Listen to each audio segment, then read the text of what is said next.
Hola, soy Abelardo Rodríguez Macías. Tengo el gusto de presentarles una nueva serie de videos documentales sobre la historia de la universidad. No es la historia oficial o la historia institucional de esta universidad, sino de una memoria. Le hemos llamado la otra memoria universitaria, porque lo que pretende es recoger los testimonios, las fuentes documentales, las opiniones de los especialistas acerca de las luchas que la universidad ha entablado a lo largo de su historia y que le han dado identidad y rumbo a esta institución que ha sido factor clave en el desarrollo de Querétaro a lo largo de muchos años, desde su aparición hasta la fecha. Esta serie, la otra memoria universitaria que ustedes van a ver, está compuesta de 10 videos que arranca desde los orígenes mismos de la universidad, que los podemos encontrar en el Colegio Civil, creado en 1869, hasta el 2012, cuando irrumpe un movimiento juvenil estudiantil, el movimiento Yo Soy 132, que tiene una participación muy importante también en la Universidad de Querétaro. Y en medio, pues una serie de hitos históricos muy importantes, como la fundación de la Universidad de Querétaro, que no fue autónoma hasta 8 años después, en 1958, con la huelga universitaria estudiantil que le dio la autonomía en un giro muy importante de la lucha. Lograron la autonomía en 1958. Posteriormente viene la modernización iniciada por un joven rector, Hugo Gutiérrez Vega, que a pesar de su brevedad de 2 años en la universidad y de enfrentarse directamente con una sociedad conservadora y con una élite también reacia a los cambios culturales, logró sentar las bases de la modernización en Querétaro con sus cursos de actualización sobre el psicoanálisis, sobre el marxismo, sobre la teología de la liberación, etc. Eso fue en 1966. Posteriormente vamos a ver también un video sobre las luchas estudiantiles de los años 70, que tienen como parteaguas ese momento importantísimo de la historia en México, que es el 68. Voces Críticas es esta primera irrupción de un movimiento estudiantil que busca democratizar la universidad, que busca vincularse con la sociedad y romper estructuras muy rígidas al interior de la misma. Vamos a ver también en este recorrido de 10 videos el nacimiento de los sindicatos. La Universidad de Querétaro tiene 2 sindicatos muy importantes, que es el Sindicato de Trabajadores y el Sindicato de Docentes. Fueron también luchas muy importantes que se dieron en estos ámbitos sindicales a partir del parteaguas del 68.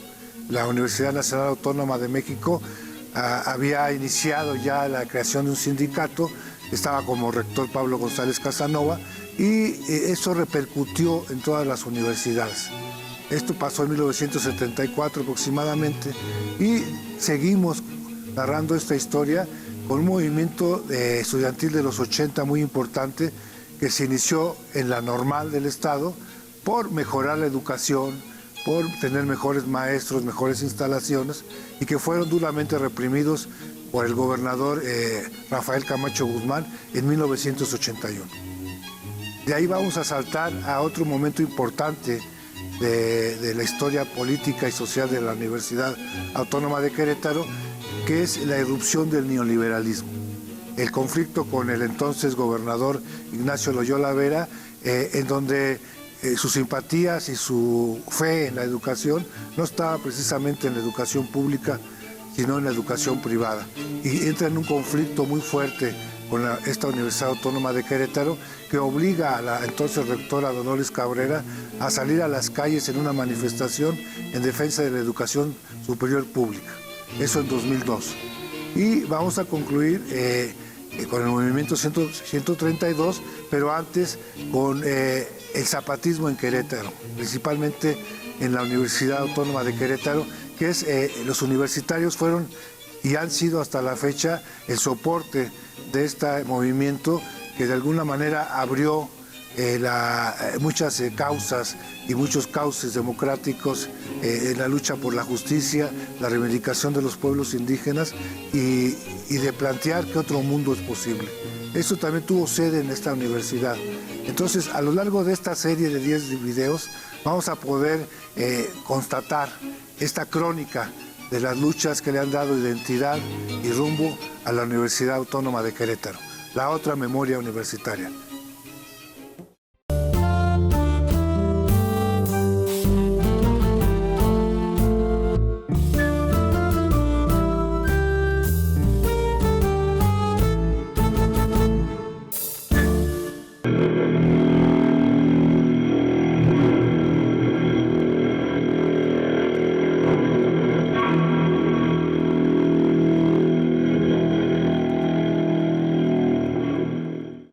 Las opiniones expresadas en este video son responsabilidad exclusiva de quien las emite y no representan el punto de vista institucional de la Universidad Autónoma de Querétaro.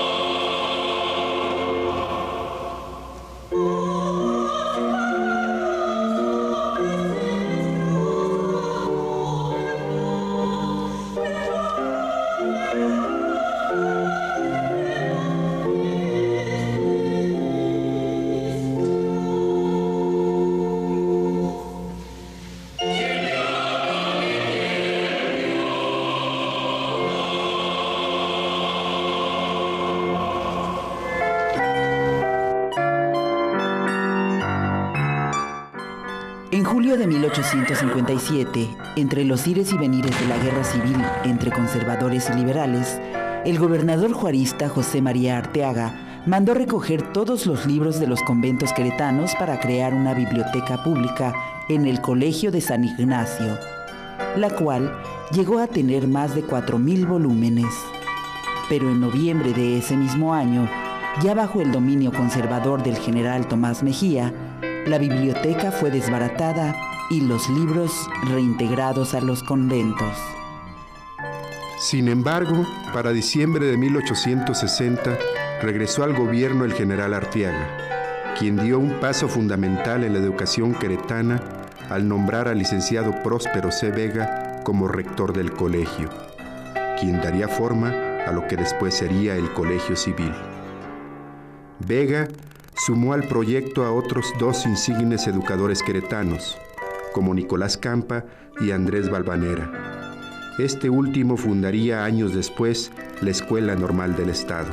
El 19 de agosto de 1864, durante una visita del emperador Maximiliano, este se propuso enfrentar el atraso educativo del colegio queretano, que en esa época contaba con 140 alumnos y 12 maestros. Y un año después, el 17 de diciembre de 1865, dictó la Ley de Instrucción Pública del Imperio, que pretendía generar grandes avances educativos para el país. Esta ley, sin embargo, nunca se aplicó. Para marzo de 1867, los colegios fueron cerrados debido al sitio de Querétaro.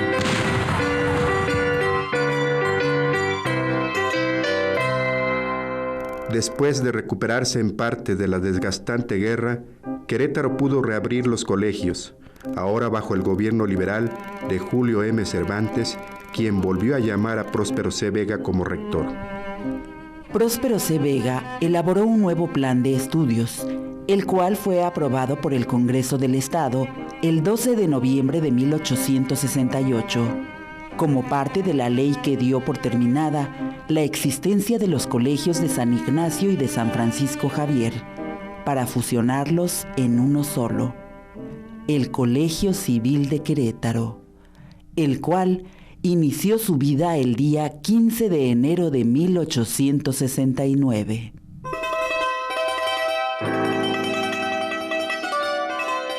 En 1876, el país entró en el periodo llamado Porfiriato, un periodo de mano dura y represión política aguda. En su afán de controlar a un país lleno de discordias, desigualdades e injusticias, Porfirio Díaz negoció con sus otrora enemigos conservadores, dándole la espalda a sus compañeros liberales de lucha. En este contexto, Díaz nombró como gobernador de Querétaro al exgeneral imperial Antonio Gallón, quien a su vez designó como rector del Colegio Civil al también exgeneral imperial Mariano Reyes. Durante su periodo, que duró de 1876 a 1880, se expidió la Ley de Instrucción Secundaria en el Estado, que fue redactada por Luis G. Pastor, acusado de recalcitrante reaccionario, por el periódico queretano Juan Lanas. Pastor era autor del poema Querétaro y Miramar, en donde profesaba su fe en el imperio de Maximiliano. Este pacto de Porfirio Díaz con el grupo conservador queretano propició que el Colegio Civil en nuestro estado se convirtiera en un nicho del pensamiento conservador. Este pacto del presidente de la República con una élite conservadora como la queretana fue a contracorriente del pensamiento liberal, pues como bien señala la historiadora Blanca Gutiérrez Grajeda, los liberales mexicanos tuvieron la firme convicción de que la educación debía ser un instrumento fundamental en manos del Estado para transformar la sociedad. En este ambiente de profunda fe en la educación como motor del progreso, se fundó el Colegio Civil de Querétaro, aunque con la contradicción de que muchos maestros queretanos fueron recalcitrantes antiliberales. Quien encabezó esta lucha contra el positivismo que representaba la ideología científica de los liberales fue el propio licenciado Próspero C. Vega, que acusaba al racionalismo liberal de materialista y ateo, llegando a publicar una diatriba contra el positivismo en el periódico oficial La Sombra de Arteaga. La negación de Dios, del alma humana y de la moral son el ateísmo, el panteísmo y el materialismo reunidos.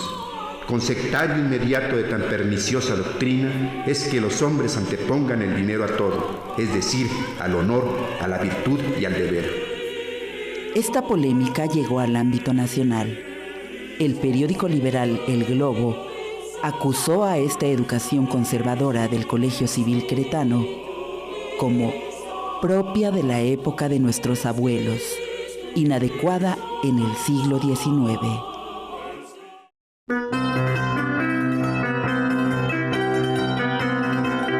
Durante el porfiriato, el gobernador era el que decidía todo lo concerniente al Colegio Civil.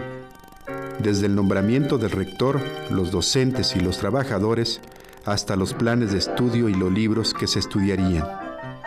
Sin embargo, como suele suceder en la historia, los estudiantes son el sector universitario más sensible a los cambios políticos y a la transformación social que deben orientar los proyectos educativos de una época. Así pasó con el estudiantado queretano del siglo XIX, que sufrió los castigos corporales y los maltratos sistemáticos de un método de enseñanza basado en la obediencia absoluta a la autoridad. El Colegio Civil queretano hasta contaba con un lugar que servía de celda de castigo para estudiantes desobedientes. Así nos lo dejan ver una serie de denuncias estudiantiles en contra de profesores y autoridades del periodo porfirista, siendo un ejemplo de esto la expulsión de 3 estudiantes que lanzaron mueras al prefecto y director del colegio. Otros 2 ejemplos fueron el incendio que propició un alumno castigado en un cuarto de Trevejos, a donde había sido confinado por el prefecto como castigo, y la expulsión del alumno Enrique Hernández en 1885 por exponer al periódico Juan Lanas las arbitrariedades cometidas contra los alumnos por parte de profesores y autoridades del colegio. Ante estas acusaciones, el director, Próspero C. Vega, argumentó que Hernández no fue expulsado, sino que se expulsó él solo por no querer obedecer. Pero quizá el caso más emblemático sea el de la prohibición de lápices, que parecería impensable en un colegio de esa época y que se prohibieron por los escritos y dibujos indecentes que realizaban los alumnos en contra de sus maestros y autoridades en los baños del colegio. En este marco de crisis y desacuerdo entre estudiantes y maestros, en 1888, un grupo de catedráticos solicitó al gobernador Francisco González de Cosío una nueva ley para el colegio civil, argumentando el bajo nivel académico en que se encontraba. Pocos años después, el estudiantado del colegio civil expresaría sus simpatías a los aires democráticos del movimiento de Francisco I. Madero.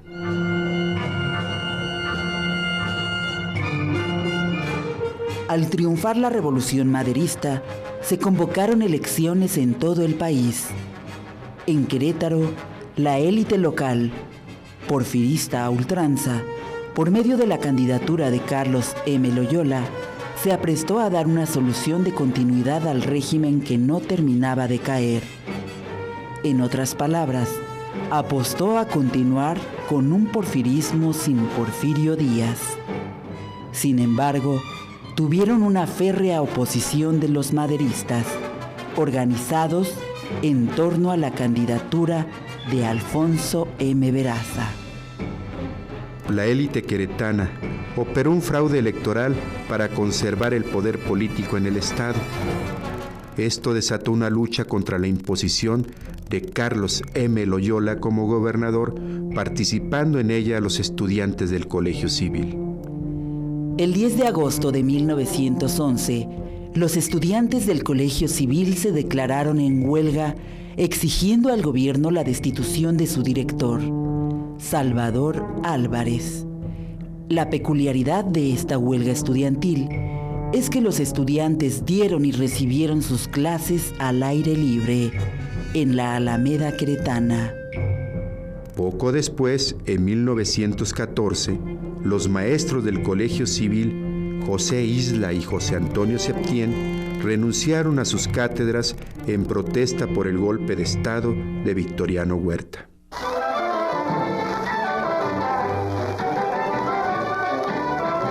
Después de la Revolución Mexicana, el episodio más sobresaliente fue el cierre del Colegio Civil a cargo del gobernador Saturnino Osornio en 1932. Colegio Civil. Llega el gobernador Saturnino Osornio, que él era líder agrario de la región de San Juan del Río, nativo del sitio, compadre de Calles,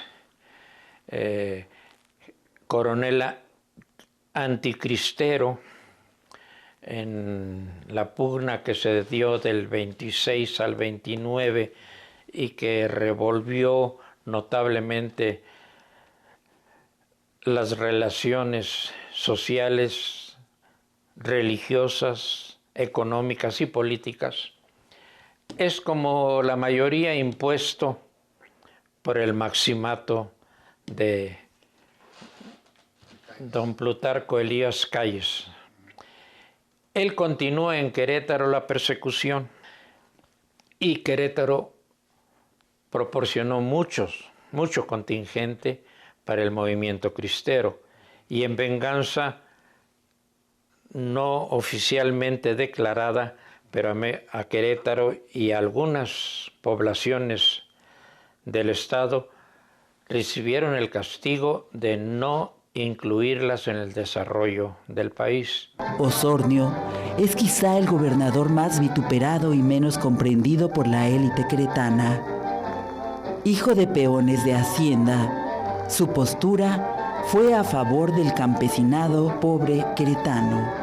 Durante su gobierno, de 1931 a 1935, se llevó a cabo el más intenso reparto agrario en la historia de Querétaro.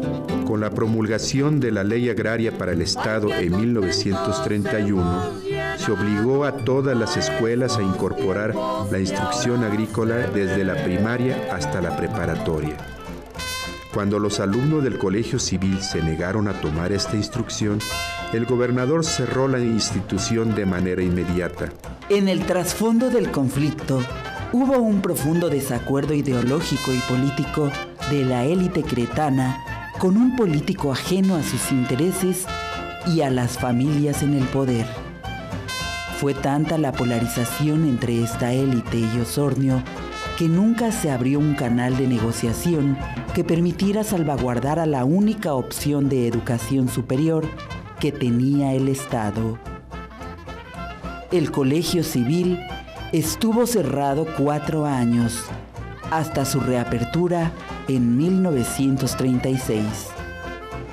Sin embargo, nunca más pudo reponerse del golpe asestado desde el gobierno estatal, pues desde este momento hasta su desaparición en 1951, sufrió un estancamiento, al igual que la sociedad queretana en su conjunto.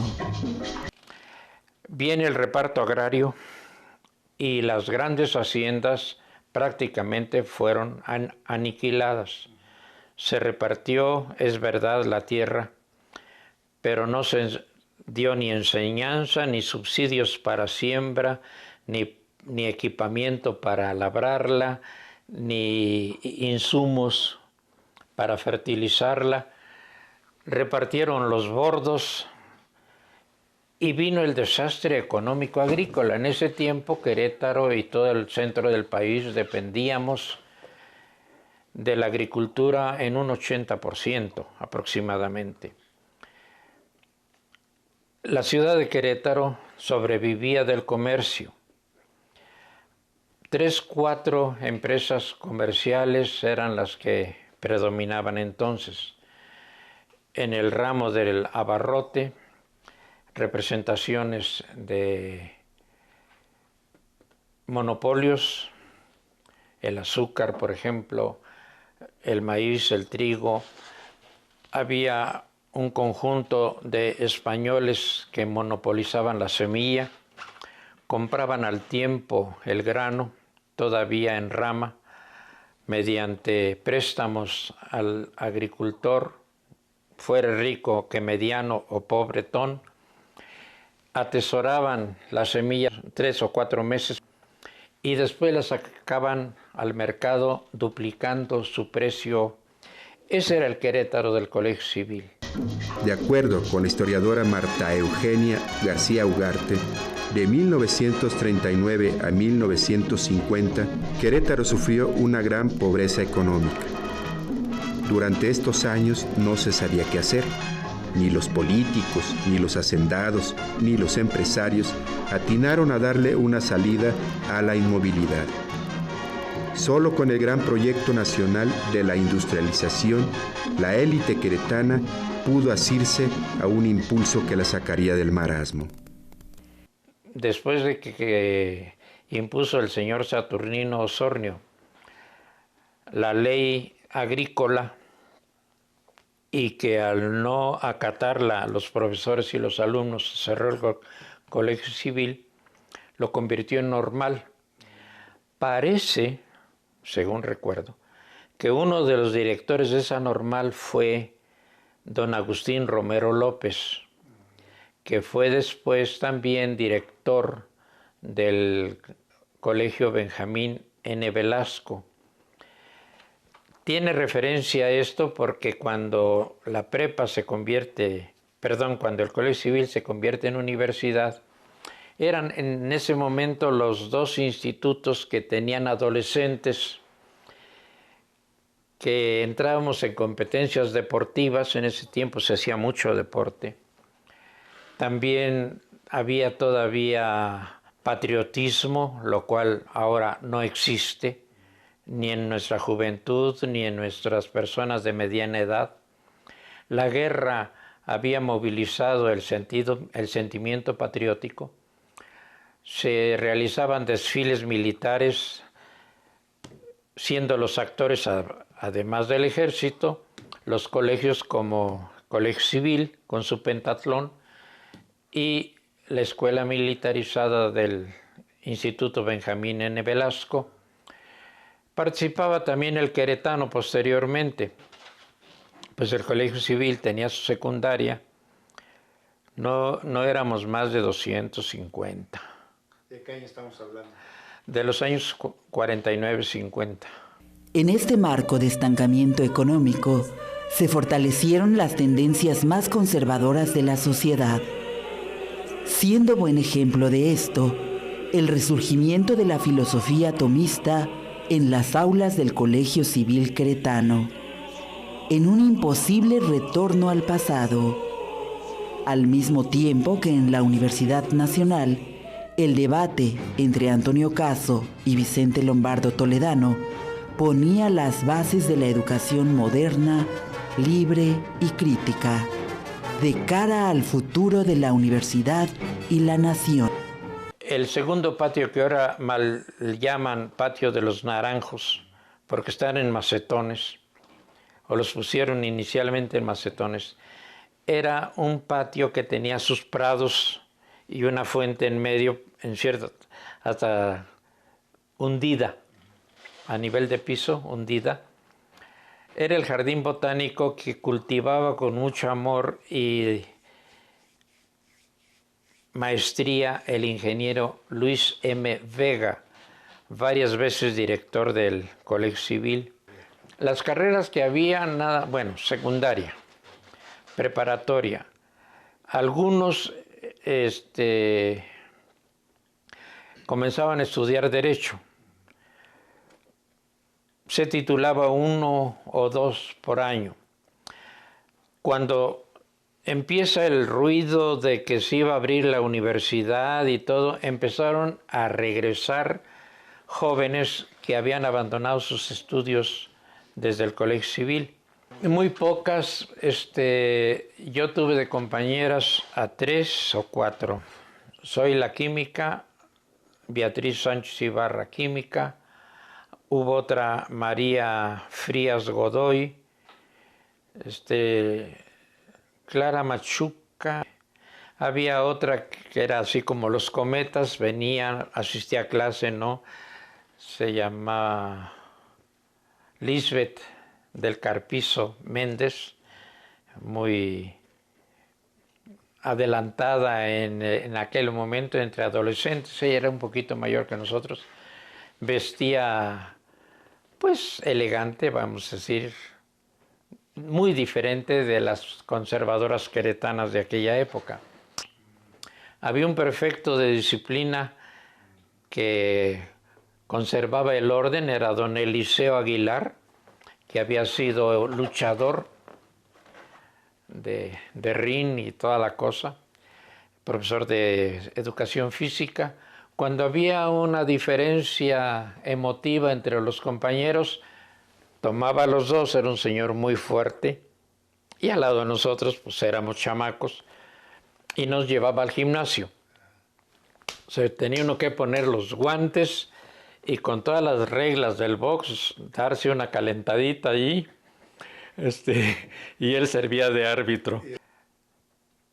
Había un médico muy tradicional, don Salvador Septién Portillo, que daba psicología, pero pues una psicología muy racionalista, no era como la de el señor Freud.